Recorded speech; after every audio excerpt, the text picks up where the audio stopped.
ሰላምና ጤና በያላችሁበት ይድረሳችሁ ውድን የተከበራችሁ ቤተሰቦቻችን እንደምን አላችሁልን? ከሁለተኛው የዩቲዩብ ቻናላችን አዲስ ስፖርት ልዩ የተለያዩ ስፖርታዊ ጉዳዮችን ልናካፍላችሁ እነሆ በድጋሚ ተገናኘን።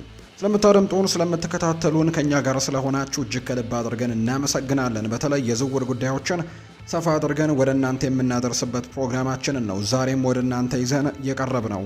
እስከ ፕሮግራማችን ፍጻሜ ድረስ አብራችሁኝ እንድትቆዩ በአክብሮት ጋብዛለሁ። ሀሳብ አስተያየቶቻችሁን ኮሜንት ቦክስ ላይ እንድታጋሩን በአክብሮት እንጋብዛለን። ከመሸጋገሪያ በኋላ በድጋሚ ተመልሰን እንመጣለን። የዝውውር ጉዳዮችን ግን በስፋት የምናነሳ ነው የሚሆነው። እስከ ፕሮግራማችን ፍጻሜ አብራችሁኝ ቆዩ። ከዩናይትድ፣ ከቼልሲ፣ ከአርሰናል፣ ከሲቲ ከሌሎችም ትልልቅ ክለቦች ጋር የተያዙ የዝውውር ጉዳዮችን እናነሳለን። ዛሬ በተለይ ትልልቆቹ የአውሮፓ ሚዲያዎች በርከት ያሉ የዝውውር ጉዳዮች መረጃዎችን ሲያወጡ ነበር ከጠዋት ጀምሮና እነሱን መረጃዎች ነው በሁለተኛው ቻናላችን ወደ እናንተ ለማድረስ የተገናኘ ነው። እስከ ፕሮግራማችን ፍጻሜ አብራችሁኝ ቆዩ። ከመሸጋገሪያ በኋላ እንገናኛለን። አብራችሁኝ ነው።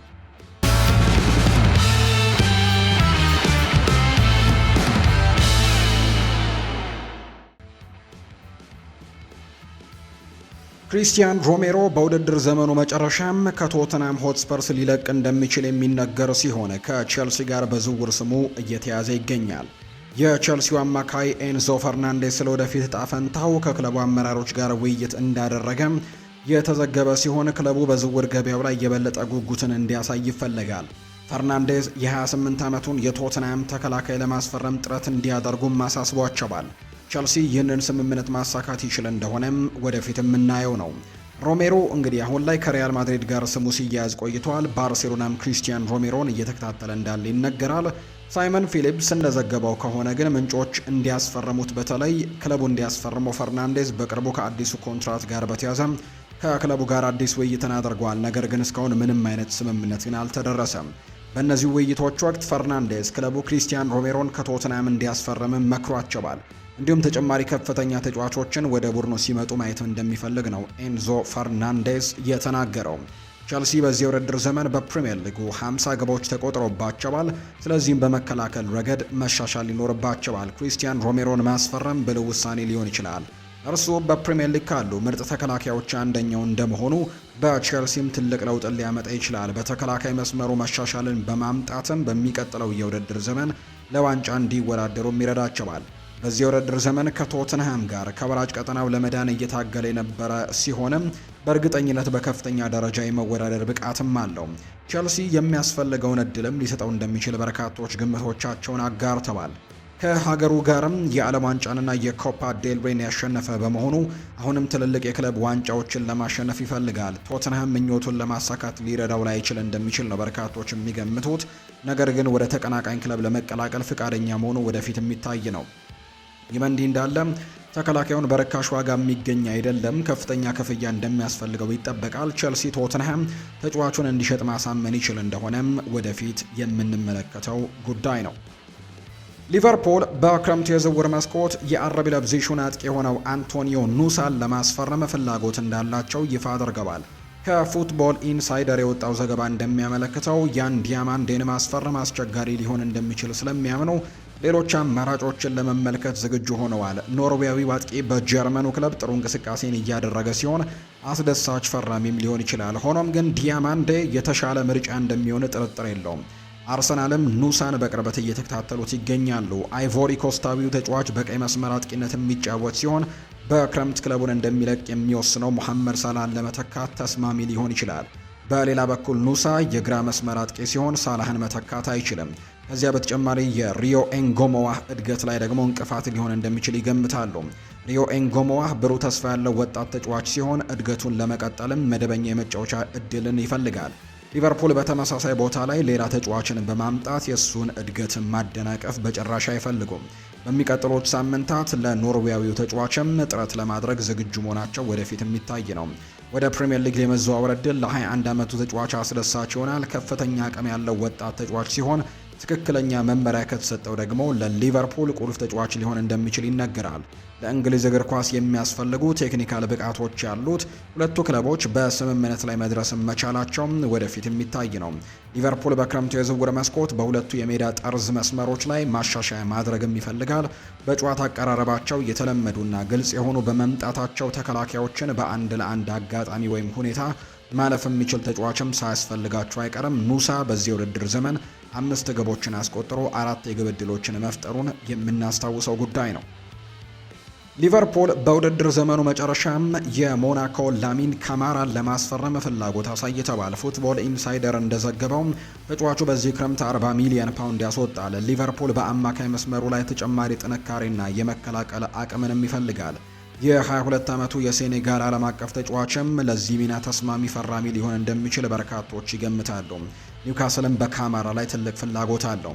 ፒት አሩርክ እንደሚናገረው ከሆነ ትልቅ ክፍያ እንደሚያስፈልገው አላስብም። እስከ 2029 ድረስም ኮንትራት ላለው እንደ ካማራ ላለ ተጫዋችም 40 ሚሊዮን ፓውንድ እና ከዚያ በላይ ሊሆን ይችላል።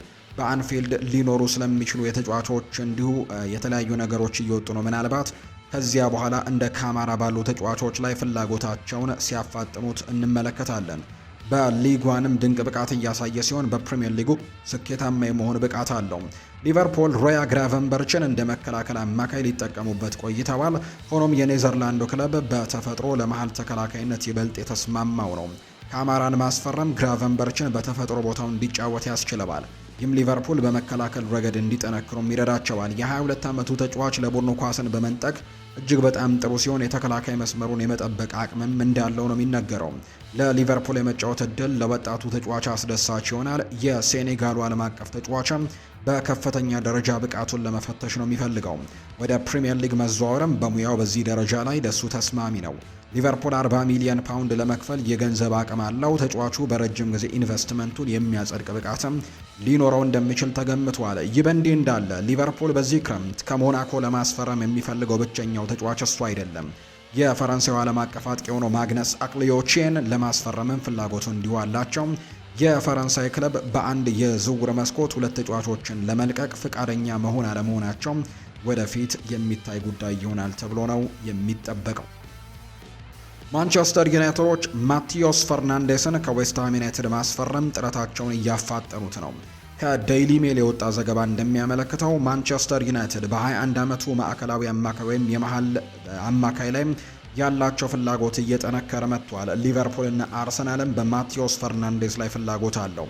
በተለይም ዌስትሃም ዩናይትድ በውድድር ዘመኑ መጨረሻ ወደ ታች የሚወርድ መሆኑ ከተረጋገጠ በኋላ በዚህ ክረምት ክለቡን እንደሚለቅን የተረጋገጠው። በሊጉ የደረጃ ሰንጠረዥ 18ኛ ደረጃን ይዞ ያጠናቀቁት ዌስትሃሞች ለመትረፍ የቶትናምን የመጨረሻ ጨዋታ መጠበቅ ነበረባቸው። ከእጃቸውም ወጥቶ መውደቃቸውን አረጋግጠዋል። በሚቀጥለው የውድድር ዘመን በሌላ ዲቪዚየን የመጫወት እድላቸው ሰፊ ስለሆነ ከፍተኛ ተጫዋቾች ክለቡን ለመልቀቅ እንቅስቃሴዎችን ጀምረዋል። ማቲዮስ ፈርናንዴስ በፕሪሚየር ሊጉ አስደናቂ ነበር። በእንግሊዝ እግር ኳስም በሁለተኛው ዲቪዚየን መወዳደር በጭራሽ አይፈልግም። ለማንቸስተር ዩናይትድ የመጫወት እድልም ለሱ አስደሳች ነው። ከነሱ ጋር የቻምፒየንስ ሊግ እግር ኳስን ልምድ ያገኛል። እንዲሁም ኦልትራፎርድ ላይ ከሀገሩ ልጅ ከብሩኖ ሚጌል ፈርናንዴዝ ጋርም እንዲሁ ይጫወታል። የ21 ዓመቱ ተጫዋች ብሩህ የወደፊት ተስፋ ያለው አስደናቂ ተሰጥኦ ነው። እናም በፕሪሚየር ሊግ ብቃቱን አስቀድሞ አሳይተዋል። በአሰልጣኝነትና በተሞክሮ ብቻ ይሻሻላል። ፈርናንዴዝ ለማንቸስተር ዩናይትድ ኮከብ ሆኖ ለማደግ የሚያስፈልጉት ነገሮች ሁሉ አሉት። በአማካይ መስመሩ ላይ ተጨማሪ ቁጥጥርና የመከላከል ሽፋን የሚያስፈልገዋል። የ21 ዓመቱ ተጫዋች የጨዋታን ፍጥነት ለመቆጣጠር ይረዳቸዋል። በመከላከል ረገድም የሚረዳ ታታሪ ተጫዋች ነው።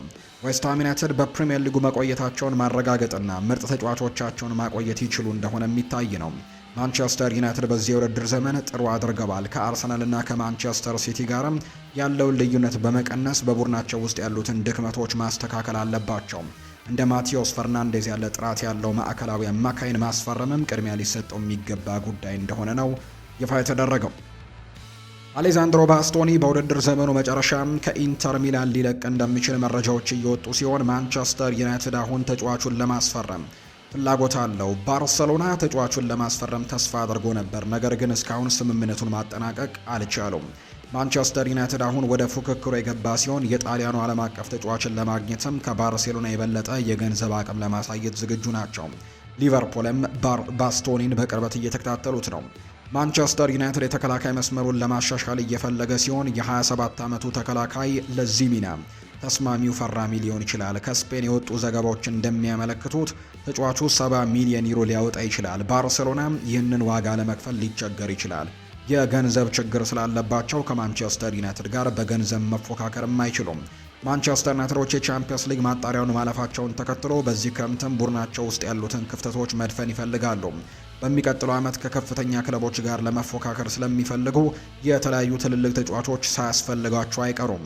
ባስቶኒ በአውሮፓ ካሉ ምርጥ ተከላካዮች አንዱ በመሆኑ ማንቸስተር ዩናይትድ በእጅጉ ለማሻሻልም ይረዳል ተብሎ ይታሰባል። ማንቸስተር ዩናይትድ የሚወስደው እርምጃ ለባስቶኒ ተስማሚ ሊሆን ይችላል። በ27 ዓመቱ በሙያው ከፍተኛ ደረጃ ላይ የሚገኝ ሲሆን የ70 ሚሊዮን ዩሮ የመሸጫ ዋጋ አሁን ባለው የገበያ ሁኔታ ለእንደዚህ አይነት ጥራትና ልምድ ላለው ተጫዋችም ተመጣጣኝ ይመስላል። ኢንቨስትመንቱን የሚያጸድቅ ብቃትም ሊኖረው ይችላል ተብሎ ይታሰባል። ይህ በእንዲህ እንዳለ በዚህ የውድድር ዘመን ኢንተር ሚላን የሊጉን ዋንጫ እንዲያሸንፍ የረዳ ሲሆን ለክለቡም ቁልፍ ተጫዋች ነው። እንደሱ ያለ ተጫዋችን በቀላሉ እንዲለቁት አይፈልጉም። ማንቸስተር ዩናይትድ የ70 ሚሊዮን ዩሮ አቅርቦት ይዘው ቢቀርቡ ኢንተር ሚላን ምላሽም እንደሚሰጥ ወደፊት የሚታይ ነው። በፕሪሚየር ሊግ የመጫወት ዕድል ለጣሊያናዊው ዓለም አቀፍ ተከላካይም አስደሳች ሊሆን ይችላል። ባርሴሎናም እንደ መዳረሻ ቢታይም በገንዘብ ነክ ችግሮች ምክንያት ግን ዝውውሩ ለነሱ የማይቻል እንደሚሆን ነው መረጃዎቹ የጠቆሙት። በርናርዶ ሲልቫ በክረምቱ የዝውውር መስኮት ማንቸስተር ሲቲን ለመልቀቅ የወሰነ ሲሆን ቼልሲም ተጫዋቹን ለማስፈረም ፍላጎት አለው። ከማርካ የወጣ ዘገባ እንደሚያመለክተው ቼልሲ ተጫዋቹን ለማስፈረም ከባርሴሎና ጋር ይፎካከራል። የ31 ዓመቱ ተጫዋች ከማንቸስተር ሲቲ ጋር በርካታ የፕሪሚየር ሊግ ዋንጫዎችንና የዩኤፋ ቻምፒየንስ ሊግን ዋንጫ ያሸነፈ ሲሆን ለቼልሲ እጅግ ጠቃሚ ፈራሚ ሊሆን እንደሚችል እየተነገረ ነው። በአማካይ መስመራቸው ላይ ተጨማሪ የፈጠራ ችሎታና ቴክኒካል ብቃት ያስፈልጋቸዋል። የፖርቱጋሉ ዓለም አቀፍ ተጫዋችም ለዚህ ሚና ተስማሚ ነው። ሊጉን በደንብ የሚያውቅ በመሆኑ ወዲያውኑ ለውጥ ማምጣት ይችላል። በማንቸስተር ሲቲ በቆየበት ጊዜ 77 ግቦችን አስቆጥሮ 76 የግብ ኳሶችን ወይም እድሎችንም ፈጥሯል። በፕሪሚየር ሊጉ በሌላ እንግሊዛዊ ክለብም መጫወቱን መቀጠል ይፈልግ እንደሆነ ወደፊት የሚታይ ጉዳይ ነው። የ31 ዓመቱ ተጫዋች በመሃል አማካኝነት በአጥቂ አማካኝነትና በሜዳው ጠርዝ ላይ ወይም በክንፍ መስመሮች ላይ የመጫወቱን ለገብ ችሎታ አለው። ዝውውሩን ማሳካት ከቻሉ የእሱ ሁለገብነት ለቼልሲ ትልቅ ተጨማሪ ነገር ይሆናል።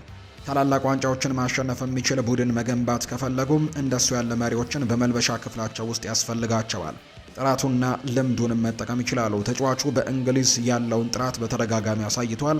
በአዲስ ፈተናም ክፍት ሊሆን ይችላል። ወደ ስፔን የመዘዋወር ዕድልም አስደሳች ሊሆን ይችላል። ባርሴሎና ጎን ለጎን አትሌቲኮ ማድሪድም ሁኔታውን በቅርበት እየተከታተሉት ነው። ተጫዋቹ በሆርግ ሜንዴዝ የሚወከል ሲሆን አትሌቲኮ ማድሪድ ውስጥ ጠንካራ ግንኙነት አላቸው። ቸልሲ ተጫዋቹንና ወኪሉን ማሳመን ይችሉ እንደሆነ ወደፊት የሚታይ ነው የሚሆነው። እንደሱ ያለ ተጫዋችን በነፃ ዝውውር ማግኘት ግን በጣም ድንቅ ስራ ሊሆን እንደሚችልላቸው በርካቶች ግምቶቻቸውን እየሰጡ ነው የሚገኙት።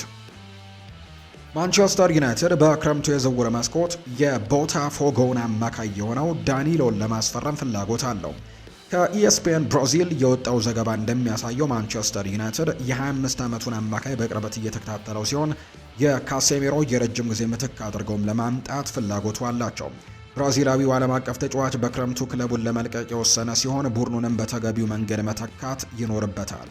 የ25 ዓመቱ ተጫዋች በደቡብ አሜሪካ ከፍተኛ ግምት የሚሰጠው ሲሆን ብሩህ የወደፊት ጊዜም አለው። ለማንቸስተር ዩናይትድም እጅግ በጣም ጥሩ የረጅም ጊዜ ኢንቨስትመንት ሊሆን ይችላል። ተጫዋቹ ወደ ጨዋታ ከመመለሱ በፊት የወደፊት እጣ ፈንታውን ለመወሰን እየፈለገ ነው።